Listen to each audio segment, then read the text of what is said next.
Shalom, que le nom de Jésus-Christ soit béni et c'est Jésus que je voudrais te présenter afin que tu aies cette opportunité comme plusieurs d'écouter, de croire et de voir ta vie changer. Il était une fois dans une ville sur la terre, un chimiste avait découvert un poison très fort contre les rongeurs. Ces poisons étaient très puissants. Ce chimiste qui voulait piéger les rongeurs, il est allé dans un magasin, il a acheté un grand paquet de chocolat, de biscuits, et il a aspergé du poison dans ces paquets de chocolat et de biscuits. C'est une histoire vraie, vous pouvez vérifier. Ça a eu lieu au fait dans la ville de New York aux États-Unis dans les années 84. Alors, en plein parking, il voulait démarrer son véhicule pour partir. Il s'est rendu compte, donc ce chimiste-là, il s'est rendu compte qu'il devait acheter encore quelque chose dans le supermarché. Il est descendu de sa voiture sans la fermer. Il est vite rentré dans le supermarché parce qu'il était dans le parking du supermarché. Et quand il est parti, il a laissé le moteur en train de tourner.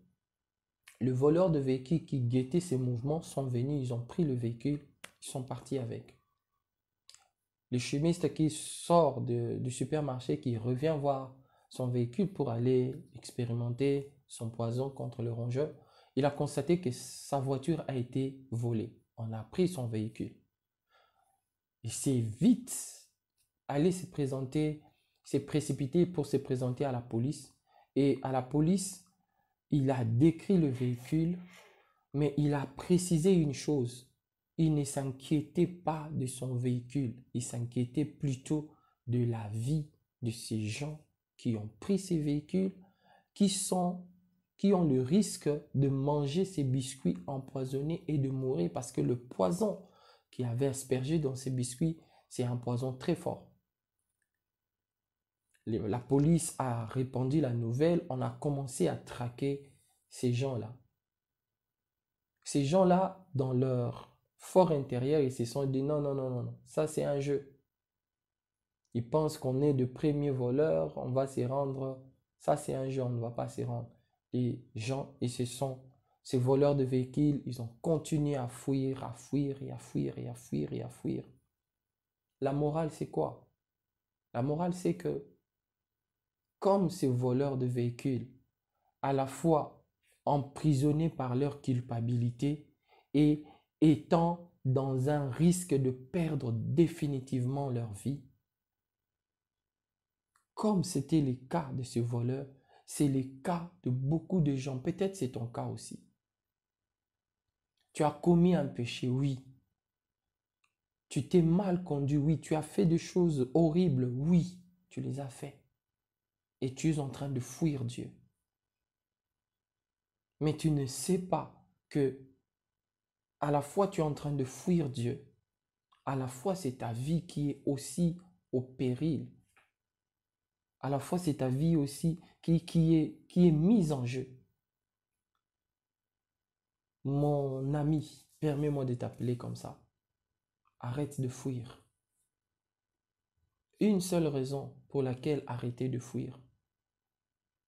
Jésus-Christ a pris sur lui la colère de Dieu qui t'effraie. Jésus-Christ a apaisé la colère de Dieu qui était suspendue contre toi à cause non pas seulement de ce que tu as fait, mais à cause du fait que tu es né d'Adam.